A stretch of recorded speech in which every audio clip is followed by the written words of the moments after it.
I attended a working bee with my local school, and it was a bunch of volunteers that were learning from a biodynamic and organic farmer gardener.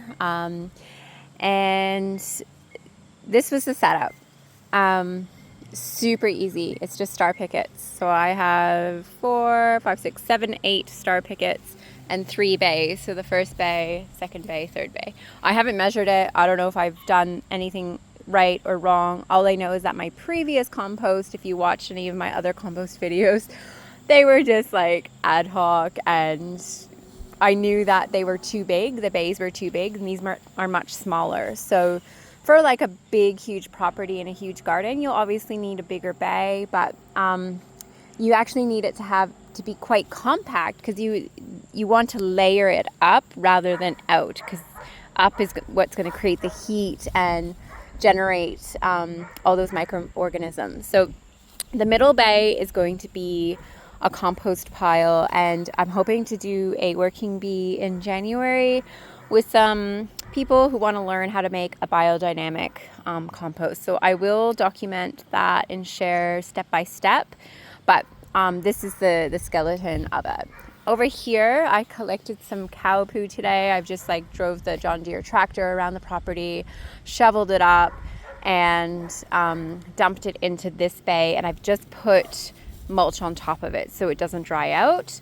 And of course I have fenced it all the way around with chicken wire to keep the chickens out, because they'll go crazy for that. And then in this bay over here is the accumulation. So my banana plants are really young, but when they start producing more pups and dropping leaves, I can chop those up and put them into the green accumulation. Any pruning that I do along there's a lot of native trees and stuff along here, and anything from the garden scraps I'm going to start accumulating in this side, because over on this section here all the way along we are going to dig in a new veggie garden and keep the chickens out. So the chickens are going into the old veggie garden, and we're going to increase the height of the fences and keep them in, because it's going to be easier, hopefully, fingers crossed.